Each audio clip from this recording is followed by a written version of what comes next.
মিথ্যে বলা হলো পাপ, মিথ্যে বলা হলো অন্যায়, মিথ্যে বলা হলো অপরাধ। তুই অপরাধ করলি, তুই অন্যায় করলি, এই সাজা তোকে পেতেই হবে। এই জগতে আমরা চুরি করি, ডাকাতি করি, যে যাই কর্ম করছি না কেন, আমরা মনে মনে ভাবছি হ্যাঁ গো, পুলিশ আমায় ধরতে পারলো না, পাড়াপড়শি আমায় ধরতে পারলো না, তাহলে আমায় কে আর ধরে? কিন্তু যে জন ধরার সে ফাঁদ পেতে বসে আছে। যেদিন তোমার সব অন্যায়ের ঘোড়া পরিপূর্ণ হয়ে যাবে, সেদিন তোমাকে এই কর্মের ফল ভোগ করতেই হবে। পাপ ছাড়ে না বাপকে মা। সে এই জন্মেই তুমি পাপ করো, তুমি গত জন্মেই পাপ করো, যে জন্মেই পাপ করে থাকো না কেন, আমি যদি এই জন্মে পাপ করে থাকি, পরের জন্মে পুণ্য করছি, কিন্তু এই যে আমার পাপ, এই যে কর্মের ফল, এই ফলটা আমায় পেতেই হবে মা গো। এই ফল থেকে কেউ আটকাতে পারবে না, কেউ কাউকে। ভগবান কৃষ্ণ নিজে দেখিয়ে দিয়ে গিয়েছেন, ভগবান যুগে যুগে অবতীর্ণ হয়ে দেখিয়ে দিয়ে গিয়েছেন, কর্মফল থেকে ভগবান নিজেকে বিরত রাখতে পারেনি। এর জন্যই দেখবেন ভগবান কৃষ্ণের যখন মৃত্যু হলো, কে মেরেছিল? কার হাতে প্রাণ গেল? জড়াব্যাধ। ভগবান নিজেকে দিয়ে প্রমাণ দিয়ে গেলেন, কর্ম থেকে ভগবান নিজেকে বিরত রাখতে পারেননি। আর আমরা তো সামান্য মনুষ্য মাত্র। পুণ্য করছো করছো, কিন্তু যদি পাপ করে থাকো, তোমাকে কোনো না কোনো জন্মে ভোগ করতে হবেই হবে। এই কারণেই তো যখন কুরুক্ষেত্রের যুদ্ধের পরে ভীষ্মদেবের কথা চিন্তা করেছেন বাবা, ভীষ্মদেব গঙ্গার পুত্র ভীষ্ম 58টা দিন ধরে কুরুক্ষেত্রের মাঠে তীর বাধা প্রাপ্ত হয়ে পড়েছিল। সর্বাঙ্গে তীর, তীর বাধা প্রাপ্ত হয়ে পড়ে আছে, কষ্ট জ্বালা যন্ত্রণা। চিন্তা করে দেখুন তোমার, আমাদের অঙ্গে যদি একটি কাঁটা ফোটে কত কষ্ট হয়, যদি একটু ছোঁচ ফোটে কত কষ্ট হয়। তাহলে তার সর্বাঙ্গে তীর, তীর বাধা প্রাপ্ত হয়ে একটা দুটো দিন নয়, 58টা দিন ধরে সে পড়েছিল, নড়তে পারছে না, কষ্ট জ্বালা যন্ত্রণা। ভগবানকে প্রতিনিয়ত ডাকছে, প্রভু। গঙ্গার পুত্র ভীষ্ম বলছে, প্রভু একবার দেখা দাও। সবাই বলে তুমি বিপদ ভঞ্জন মধুসূদন, বিপদকালীন বিপদ হরি। ও আমি যে জ্বালা, এই যন্ত্রণা আর সইতে পারছি না গো, আমায় কেউ একটু সাহায্য করো, আমায় একটু সাহায্য করো, আমায় একটু জল দাও, আমায় একটু জল দাও। কষ্ট জ্বালা যন্ত্রণা, ভগবানকে প্রতিনিয়ত ডাকছে। একবার কি সামনে আসতে পারো না তুমি? এই তোমার বিচার। ভগবান ধরা দিলে, ভগবান সামনে এসেছিলেন ভীষ্মের, যেই সামনে এলো বলে, প্রভু আহা, যুগ যুগ ধরে কত যোগী মুনি ঋষি তোমাকে দর্শন করার জন্য বনে জঙ্গলে গিয়ে ধ্যান করছে তোমার চরণ পাবার জন্য, আর আজকে আমি তোমায় দেখতে পেয়ে ছুটে গিয়ে পারছি না, নয়ন জলে চরণ দুটো ধৌত করে দিতে। প্রভু বলো না, বলো না প্রভু, আমার কি অন্যায়, কি অপরাধ আমি করেছি প্রভু, যার জন্য তুমি আমাকে এত কষ্ট দিচ্ছ, এত কষ্ট আমায় পেতে হচ্ছে? বলো প্রভু, বলো, বলো না, কি পাপ আমি করেছি? বিশ্ব, এই যে তুমি এত কষ্ট পাচ্ছ, এটা হচ্ছে তোমার কর্মের ফল। কর্মফল? কি কর্ম করেছিলাম আমি? আমি তো গঙ্গার পুত্র ভীষ্ম, আমি তো জানি 7 জন্ম ধরে আমি কোনো পাপ করিনি। এগো 7 জন্ম তুমি যেমন পাপ করনি, তুমি এটা জানো? তুমি কি জানো 8ম জন্মে তুমি কি পাপ করেছিলে? না, 8ম জন্মের কথা তো আমার মনে নেই প্রভু, আমি তো মনে করতে পারছি না। বললো কি পাপ করেছিলাম যার জন্য এত কষ্ট? শোনো ভীষ্ম, 8ম জন্মে তুমি ছিলে এক রাজকুমার, বড় দম্ভ ছিল তোমার, বড় অহংকার, বড় দম্ভ ছিল। তুমি যখন রথটাকে নিয়ে যাচ্ছিলে, আর তোমার রথের চাকার সামনে এসে পড়েছিল একটা সাপ। আর সাপটাকে তুমি লাঠি দিয়ে তুমি তাকে পিটিয়ে পিটিয়ে তাকে মেরেছিলে, ক্ষত বিক্ষত করেছিলে। গো কাহারও ঘরে যদি সাপ ঢুকে যায়, অনেকেই করেন তাই না, তাকে না বাহির করে দিয়ে তাকে অনেকেই মেরে ফেলার চেষ্টা করে, কিন্তু ভেবে দেখে না এই যে আমি তাকে এত কষ্ট দিলাম, এর জন্য সে আমার জন্য কি সাজা দিয়ে রেখেছে। চিন্তা করি না, কেউ পেছনের দিকে কথা ভাবি না। সেই সময় সাপটাকে তুমি ক্ষতবিক্ষত করলে, আর তখনও সে মারা যায়নি, ওই লাঠিটা দিয়ে তাকে যেই গভীর জঙ্গলে ছুড়ে দিলে, আর সে কোনো না কোনো কারণবশত গিয়ে পড়ল কাটার ঝোপের মধ্যে। বাঁচতে তো সবাই চায় না, পৃথিবী থেকে সবাই যেতে চায় না গো। সে বাঁচার জন্য ওই কাটার ঝোপের মধ্য থেকে যতবার সে বাহির হতে যাচ্ছে, একেতে তার অঙ্গ ক্ষত বিক্ষত, আর সেই অঙ্গে আবার বাড়ি বাড়ি সেই কাটা, বাড়ি বাড়ি কাটা আরো বিচ্ছে। কত কষ্ট, 58টা দিন ধরে সে কত কষ্ট পেয়েছিল। প্রভুকে জানিয়ে রেখেছিল, হে দয়াময়, যার জন্য আমার এত কষ্ট, যার জন্য আমাকে এমন অবস্থা ভোগ করতে হচ্ছে, প্রভু তুমি যদি থেকে থাকো, তুমি এর বিচার করো, তুমি এর বিচার করো। এই যে জানিয়ে রাখলেন মা, এটাই হচ্ছে সেই কর্মের ফল, এটাই হলো সেই কর্মের ফল। অষ্টম জন্মে যে পাপ করলে, যে অপরাধ করলে, এটাই সেই ফল। প্রভু তাই তো আমরাও বলে রাখি দয়াময়, এই মানবকুলে জন্মগ্রহণ করে আমরাও তো কত অন্যায় করে চলেছি প্রতিনিয়ত তোমার চরণে, আমরাও তো কত অপরাধ করে চলেছি তোমার চরণে, কিন্তু তুমি তো দয়ালু হরি, তুমি ছাড়া আমাদের এই ভব সমুদ্র কে পার করতে পারে বলো হরি। তাই বলি প্রভু, তুমি নিজ গুণে কৃপা করে আমাদের সকল অপরাধে ক্ষমা করে,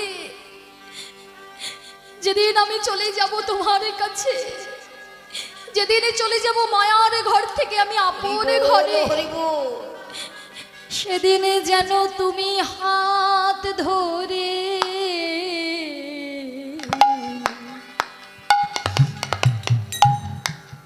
পার করে দিও।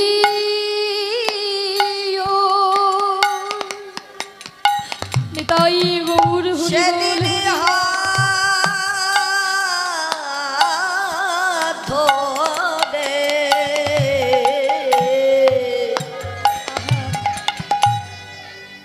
পার করে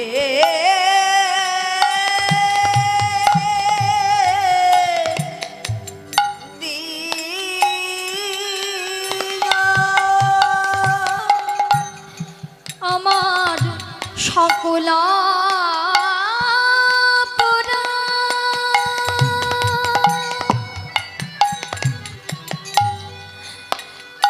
তুমি নিজ গুণে ক্ষমা করো, আমার হাত ধরে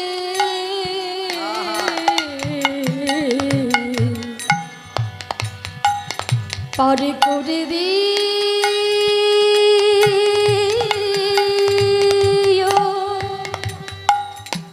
যেদিন আমার জীবন বেলা, জীবনে বেলা ডুবে যাবে,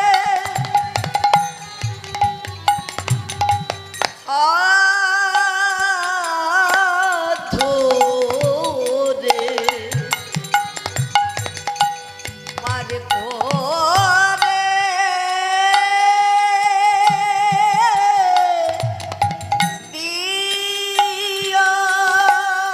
প্রভু সাধন ভজন তো কিছু হলো না, এরপরে যদি আবার আবার আমায় জন্ম দিয়ে পাঠাও প্রভু, তাহলে দেখো যেন হা কৃষ্ণ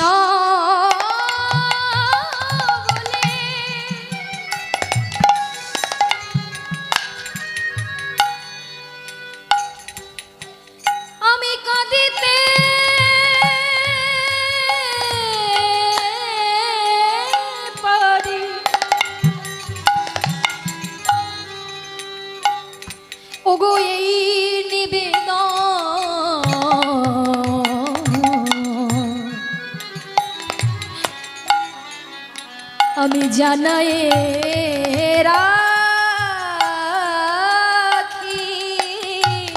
কৃষ্ণ বলে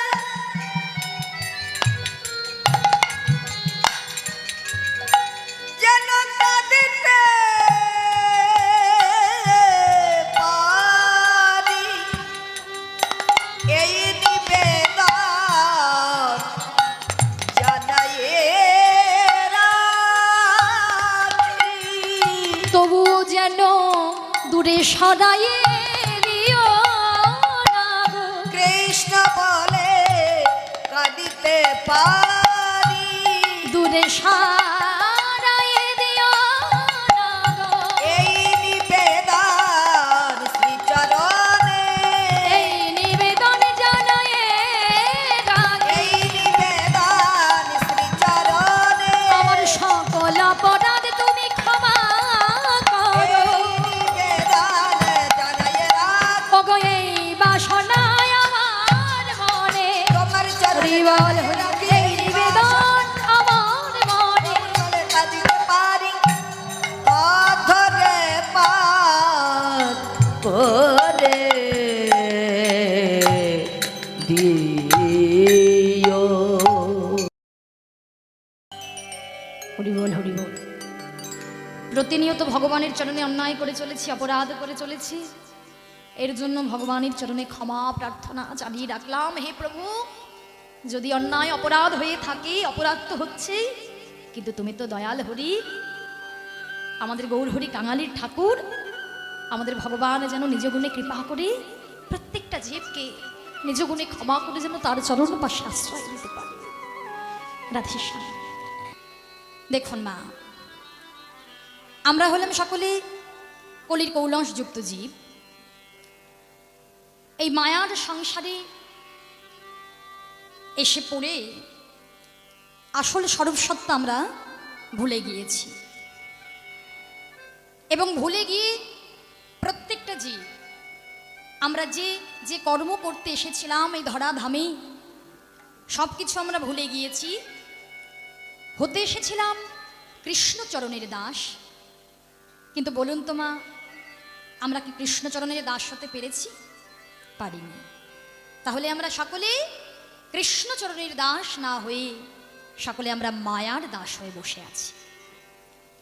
কি আমার পরিচয়, আমি কোথা থেকে এসেছি এবং আমাকে কোথায় ফিরে যেতে হবে, কত কষ্ট করে এই দুর্লভ মানবকুলে জন্ম পেয়েছি, এই মানব জন্মটা পেয়েছি, কিন্তু আমরা কিন্তু এখনো উপলব্ধি করতে পারি না মাগো, যে মানব দেহটা শুধু একটা মনুষ্যকুলে জন্ম নিলাম, সংসার ধর্ম পালন করলাম, আবার যেমনি এলাম তেমনি চলে গেলাম, এটা কিন্তু নয়।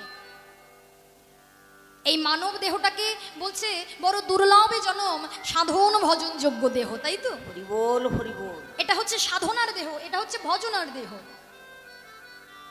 আমাদের এই মানব কুলে জন্ম নিয়ে আমরা হেলায় জন্ম হারিয়ে দিচ্ছি। দেখুন মা, কিন্তু শাস্ত্র বলছে স্বর্গের দেবতারাও বাঞ্ছা করে মানব হইতে, কিন্তু মানব হয়ে কেন যাবে 84 জনিতে, তাই না?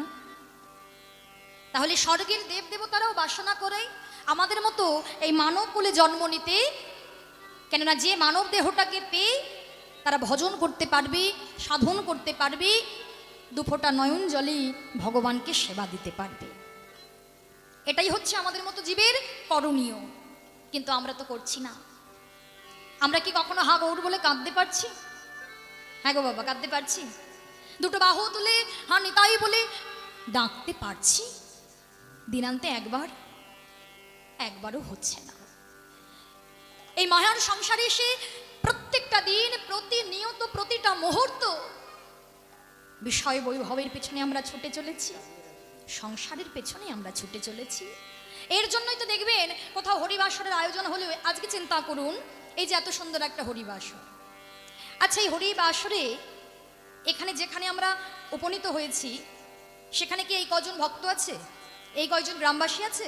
বলুন, আছে কি? নেই। আরো অনেকে আছে, কিন্তু তারা আসেনি। আপনারা ভাগ্যবান বা ভাগ্যবতী, এটা আমার কথা না, এটা শাস্ত্রের কথা। আপনারা যারা যারা ছুটে এসেছেন, তিনি চেয়েছেন তাই আপনারা এসেছেন। কেননা অহংকার পরিপূর্ণ হৃদয় নিয়ে ভগবানকে সেবা দেওয়া যায় না, ভগবানকে ভালোবাসা যায় না। হয়তো পাশের বাড়ির লোকও আসতে পারেনি, সেখানে ভেবেছিল আসবে কিন্তু আসতে পারছে না। কেন? মনে হচ্ছে আমার শরীরটা বড় খারাপ, আমি যেতে পারবো না। আবার কারোর মনে হচ্ছে এখন যে সময়, এই যে এখন যে সময়, এই সময়ে হরিনাম শোনা বা করা কি আমাদের হয়? করেন বাড়িতে? এই সময় কি করেন? সিরিয়াল দেখেন? কোন সিরিয়াল? স্টার জলসা না জি বাংলা? দুটোই। মানে একটা অ্যাডভার্টাইজ দেবে আর একটা হবে, আবার ওটা অ্যাডভার্টাইজ দিলে আবার ওটাই যাবে। মানে জীবের চিত্তটাই স্থির নেই, একেবারে অস্থির। কেননা আপনি একটু পরেই বুঝতে পারবেন, এই যে সবাই যতটা আগ্রহ সহকারে আমার দিকে হাঁ করে তাকিয়ে আছেন, কৃষ্ণ কথা শুনছেন, একটু পরেই দেখবেন দূর, এবার বাড়ি যেতে হবে, এবার বাড়ি যেতে হবে। আমাদের সাধন ভজনটা হবে কি করে চিন্তা করুন। কৃষ্ণ নাম, হরিনাম হচ্ছে বড় মধুর, অমৃত সমান, কিন্তু অমৃত জিনিসটাকে আমরা অমৃতর মতো করে নিতে পারছি না। নিতে পারছি? এখন ব্যাপারটা হয়ে গিয়েছে, কীর্তন আসরে আমরা যাব, একটু ভজন শুনবো, একটু আনন্দ করব, তারপরে আমরা বাড়ি চলে যাব। যদি কীর্তনিয়া না একটু ভজন করতে পারি, যদি মনের মতো না হলো, আমরা বলবো দিদি গানটা জমছে জমছে না। মানে বরফের মতো জমে যেতে হবে, নাচতে হবে, ভজন করতে হবে, এটা ওটা কথা বলতে হবে, তাহলেই গান জমবে। যদি তুমি পদাবলী সাহিত্য নিয়ে তুমি করতে গিয়েছো, তাহলে তুমি মরেছো। সে তোমার বাড়ির মালিকও বলবে ধুর বাবা দিদি হলো না, যেমন শুনেছিলাম হলো না, তাই না? এটা হচ্ছে আমাদের ভক্তের মনের ভাব।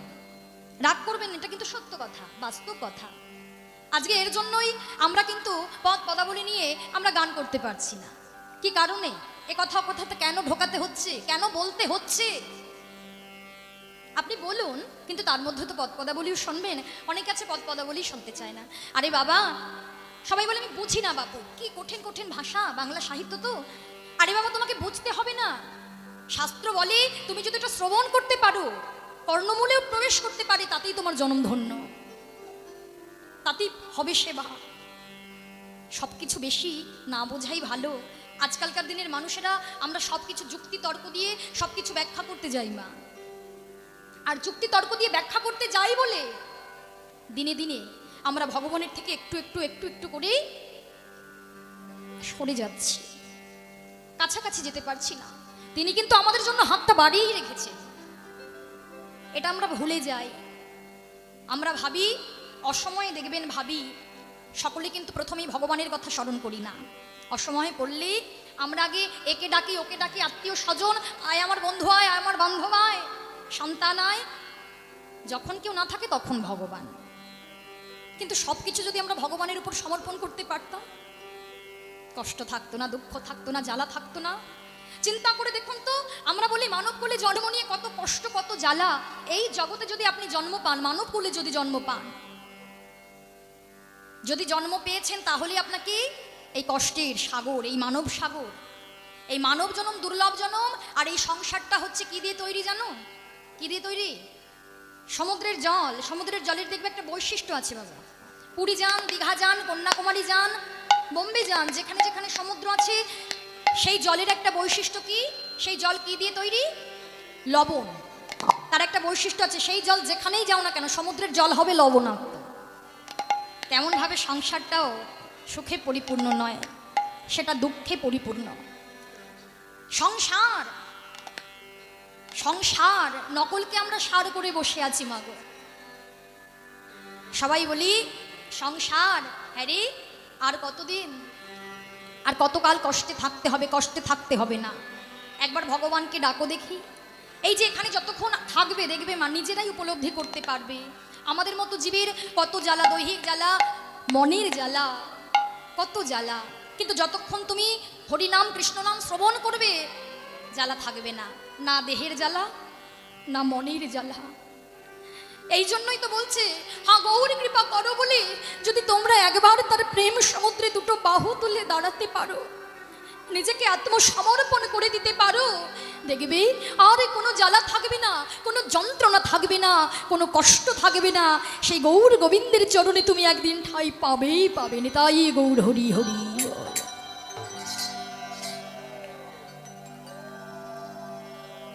কিন্তু এই যতক্ষণ শুনবো ততক্ষণ, যেই বাড়ি ফিরে যাব আর ভগবানকে সেবা দেওয়া হবে না। ওই একবারই আমাদের বরাদ্দ, দুটো নকুল দানার জল। এর থেকে ভগবানকে আমরা কিছু দিতে পারি না। তিনি আমাদের পরিপূর্ণ করে দেবেন, এটাই আমাদের চাওয়া পাওয়া। কিন্তু তার দেওয়া ধন থেকে আমরা যে তাকে একটু নিজের মতো করে ভালোবাসবো, তাকে নিজের মতো করে সেবা দেব, দিতে পেরেছি? দিতে পারিনি। কি করে দেব? কি করে দেব? কৃষ্ণ ভজিবার তরে সংসারে আইলো, মিছে মায়ায় বদ্ধ হয়ে বৃক্ষ সম হইল। সবাইকে সময় দিতে দিতে আর ভগবানের জন্য সময় হয় না, তাই তো মা? তা চলুন, আজকে যখন আমরা এত সুন্দর হরিবাসরে এসেছি, একটু দুটো বাহু তুলে আমরা প্রথমেই একটু আমার গৌর হরিকে স্মরণ করব, একটু আমার নিতাই চাঁদকে স্মরণ করব। কেননা গৌর নিতাই যদি না আসতেন তাহলে আমাদের মতো জীব কোথায় পেত? যে সম্পদ প্রভু নিয়ে এসেছিলেন কলির জীব মুক্তির জন্য, উদ্ধারের জন্য, কি নিয়ে এসেছিলেন বাবা? কি নিয়ে এসেছিলেন? বলো, কি নিয়ে এসেছিলেন? একটু কথা বলতে হবে মা। কি হলো মা, কথা বলবেন আমার সঙ্গে? কি ভালো লাগছে না? এই তোমরা কি কেউ আমায় আপন করতে পারছো না? করতে পারছেন?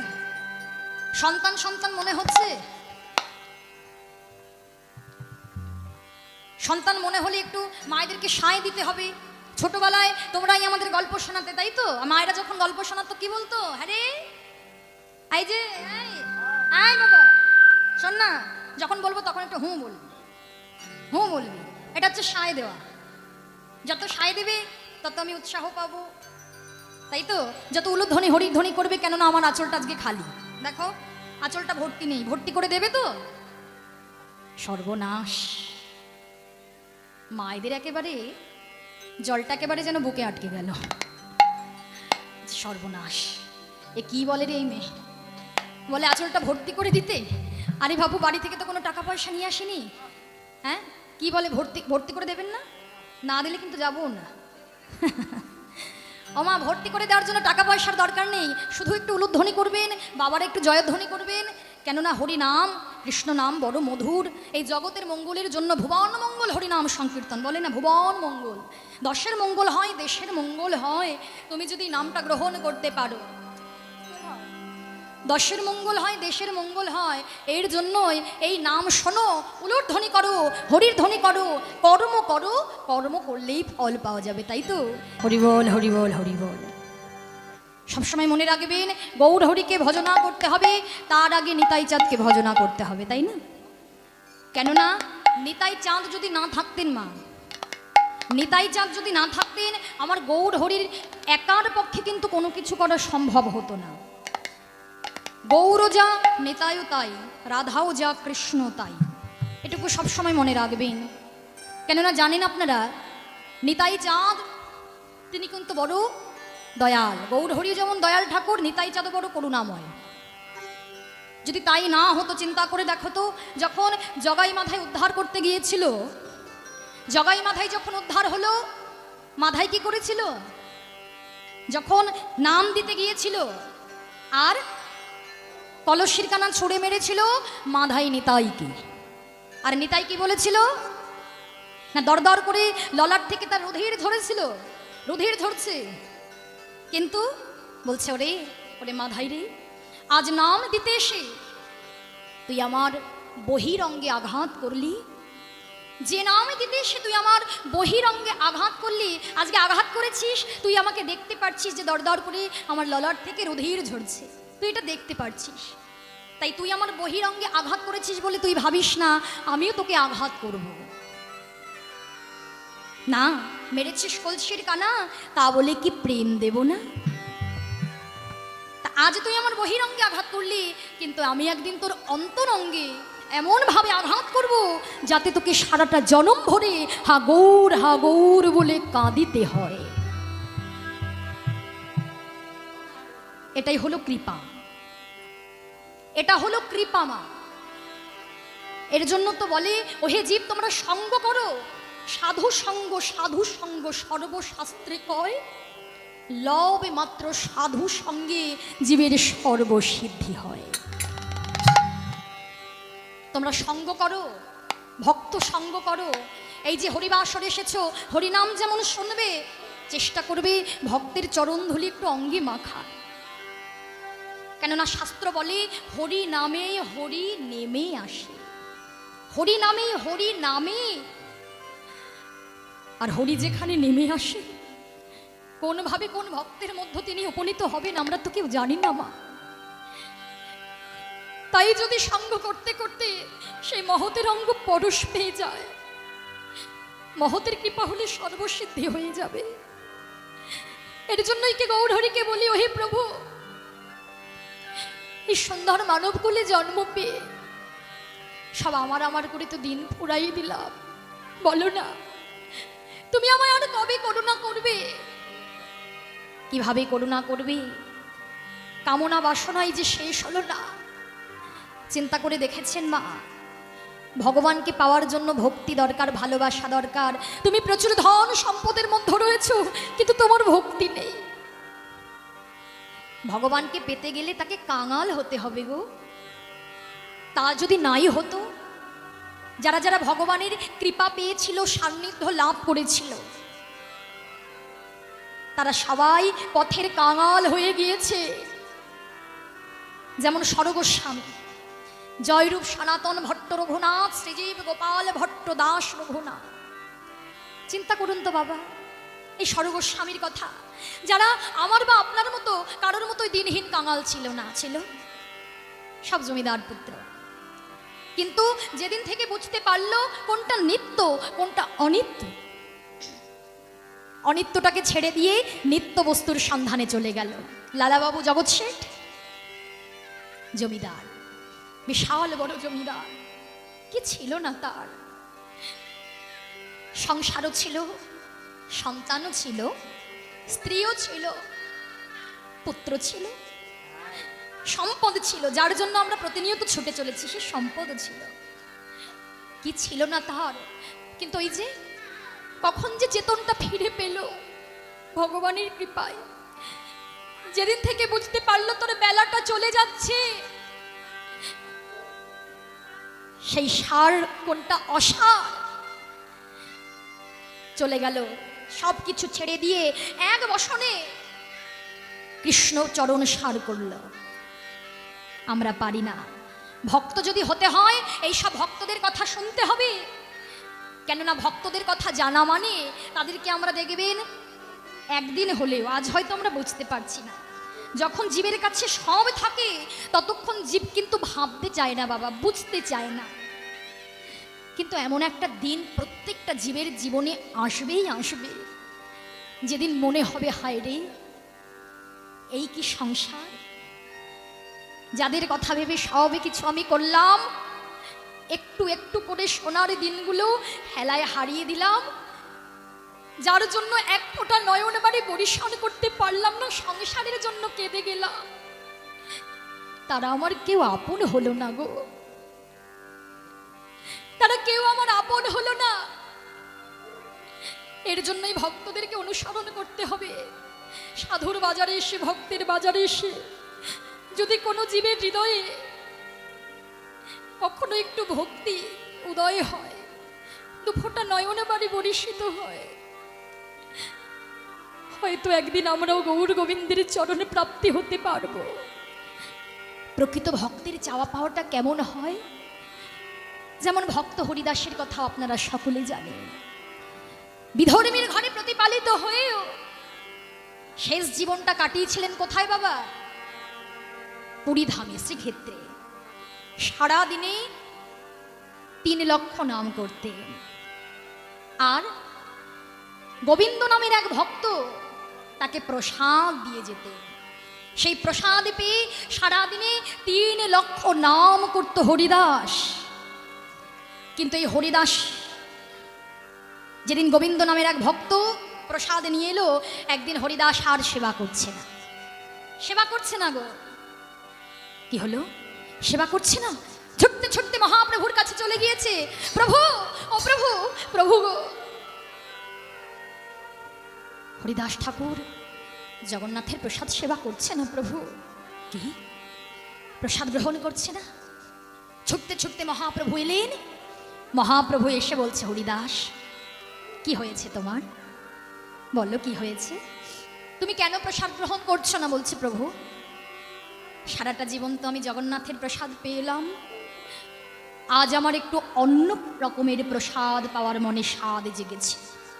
অন্য প্রসাদ? কি প্রসাদ? যে প্রসাদের স্বাদ প্রত্যেকটা জীবকে একদিন না একদিন পেতে হবে প্রভু। আজ আমি বুঝতে পেরেছি প্রভু, আজ আমার যাওয়ার সময় হয়ে গিয়েছে। মহাপুরুষেরা বুঝতে পারেন কোন দিন তারা চলে যাবে, কিন্তু প্রভু চলে যাওয়ার আগে তোমার চরণে একটি বাসনা আছে প্রভু। বলো হরিদাস, তোমার মনের বাসনাটা কি? কি চাও তুমি? প্রভু অন্য কিছু তো চাই না। যখন আমার হৃদয়ে ছেড়ে প্রাণ পাখিটা উড়ে চলে যাবে, আমি যেন তোমার ওই রাতুলে রাঙা চরণে দুটো আমি আমার হৃদয়ে মাঝে ধরতে পারি প্রভু। যখন আমার হৃদয়ে ছেড়ে প্রাণ পাখিটা চলে যাবে, আমি যেন তোমার ওই ওই রূপটা আমি নিজের নয়নে দর্শন করতে পারি। যখন আমার হৃদয়ে ছেড়ে প্রাণ পাখিটা চলে যাবে, আমি তোমার বদন থেকে আমি যেন হরি নামটা শ্রবণ করতে পারি দয়াময়। আমি আর কিছুই চাই না। আমি যে বড়ই পতিত প্রভু, কিন্তু তুমি তো পতিত পাবন গৌর হরি। তাই তোমার চরণে আমি আজ জানাই রাখি,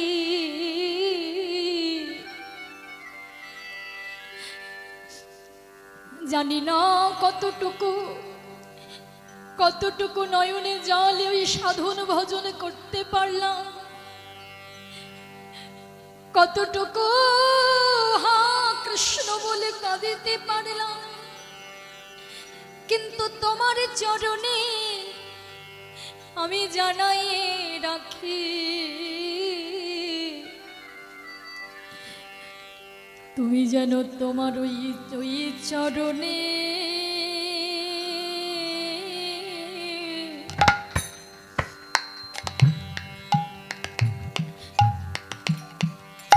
ওই চরণে একটু ঠাই দিও।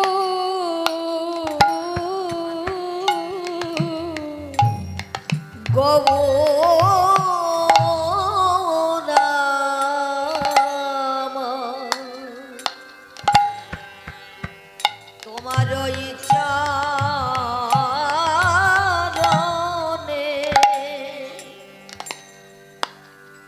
আমার ঠাই দিও।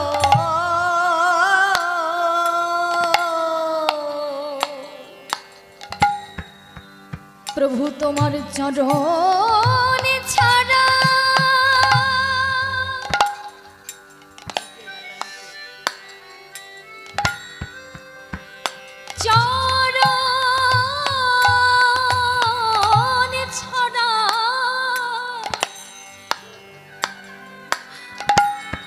তুমি যেন আমায় করুণা হে,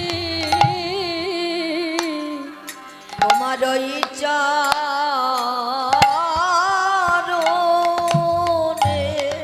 আহা আমায় ঠাই দিও।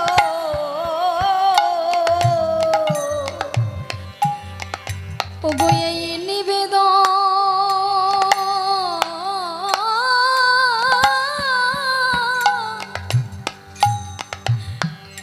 আজ চরণে জানাই রাখি।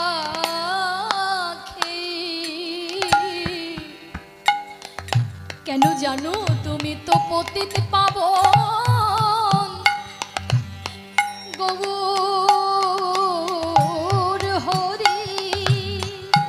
এই নিবেদন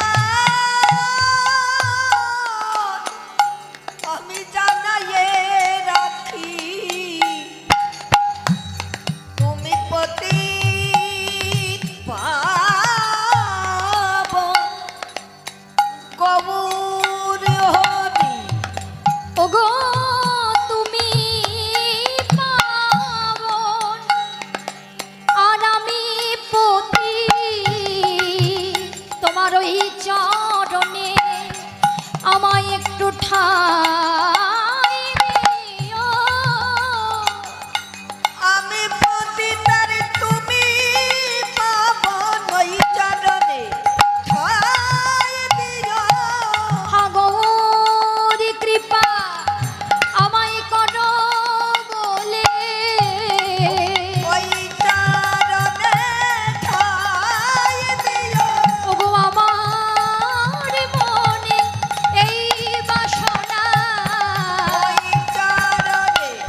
তাহলে দেখুন ভক্তের চাওয়াটা কেমন হয়।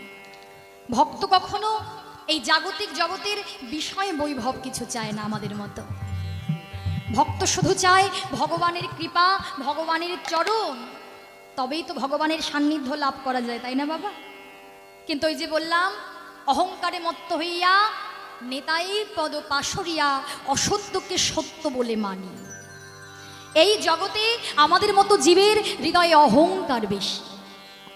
আর যে জীবের হৃদয়ে অহংকার বেশি থাকে তারা কিন্তু ভগবানকে কাছে পেয়েও তারা ধরতে জানে না, চিনতে পারে না। পারে মা?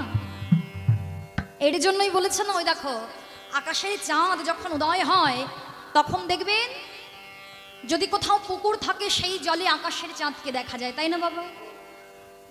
কিন্তু সেই জলটা যদি পরিষ্কার হয় তবেই আকাশের চাঁদটাকে দেখা যায়। কিন্তু যদি জলটা কচুরি পানায় পরিপূর্ণ থাকে, চিন্তা করে দেখুন তো, দেখা যাবে আকাশের চাঁদকে? দেখা যাবে না। আমাদের দশাটাও ঠিক এমন। ওই যে আগেই বললাম, আমাদের মতো জীবরা যুক্তি তর্ক দিয়ে বিচার করতে চায়। যুক্তি তর্ক দিয়ে কিছু হবে না। ভগবানের চরণ পাওয়ার জন্য যুক্তি তর্ক ছাড়ো, যত তাড়াতাড়ি তুমি দীনতা প্রকাশ করতে পারবে। রঘুনাথ দাস গোস্বামীকে মহাপ্রভু বলেছিলেন বাবা যে অনায়াসে ভগবানের চরণ কিভাবে পাওয়া যাবে জানো? কিভাবে পাওয়া যাবে না? ত্রিনাদপি শুনিচেন তরুরিব সহিষ্ণু না অমানিনা মান দিন কীর্তনীয় সদা হরি। মহাপ্রভু রঘুনাথ দাস গোস্বামীকে বলেছিলেন, মা শোনো রঘুনাথ, গোবিন্দের কৃপা তুমি অনায়াসে পাবে যদি তুমি ত্রিনাদপি শ্লোকটাকে একেবারে গলার মালা করে নিতে পারো। নিতাই গৌর হরি। মানে বুঝতে পারলেন তো মা? এর অর্থ আপনারা মোটামুটি সবাই জানেন হয়তো। ত্রিনাদপি শুনেছেন, তা একটু ছোট করে বলি। ত্রিনাদপি শুনেছেন, তৃণ মানে কি গো? হ্যাঁ, ঘাস।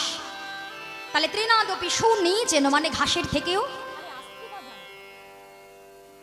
ঘাসের থেকেও নিচু করতে হবে দেহটাকে। নয়, এত বড় দেহটাকে তো নিচু করা যাবে না, মনটাকে নিচু করতে হবে, তাহলে ভগবানের কৃপা পাওয়া যাবে। কিন্তু বাপরে বাপ, আমরা আমাদের মনটাকে নিচু করব কি করে গো? একেবারে মন তো ঔদ্ধত্যে পরিপূর্ণ। হ্যাঁ, মন একেবারে ঔদ্ধত্যে পরিপূর্ণ, নিচু করতে জানি না। দেখবেন ঘাসকে মারিয়ে চলে গেলে ঘাসটা নিচু হয়ে যায়, কিন্তু পেছন দিকে চেয়ে দেখবেন ঘাস যেন আবার মাথাটা উঁচু করছে, যেন প্রতিবাদ করতে চাইছে। বলছে তুমি বৈষ্ণব জগতে, তুমি যদি বৈষ্ণব হতে চাও, ভগবানের কৃপা পেতে চাও, ওইটুকু মাথা উঁচু তুমি করতে পারবে না। তরৌরিব সহিষ্ণু না মানে সহ্য করো গাছের মতো, তাই তো মা? সহ্য শক্তি আছে আমাদের? কেউ যদি আমাদেরকে একটা চড় মারে, আমরা কি করি? মারের বদলে মার, দুটো সে আরো দুটো মারবে, একেবারে রক্তারক্তি হয়ে যাবে। একেবারে মারের বদলে মারই দিতে হবে। গাছের মতো সহ্য করো। গাছ কত সহ্য করে গো মা?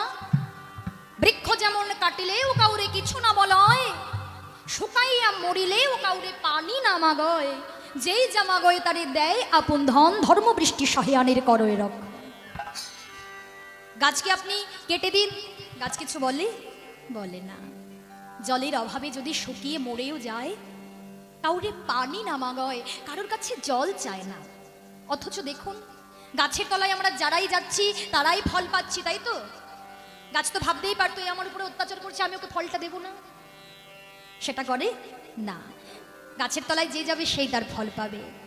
কিন্তু আমরা সহ্য করতে পারি না।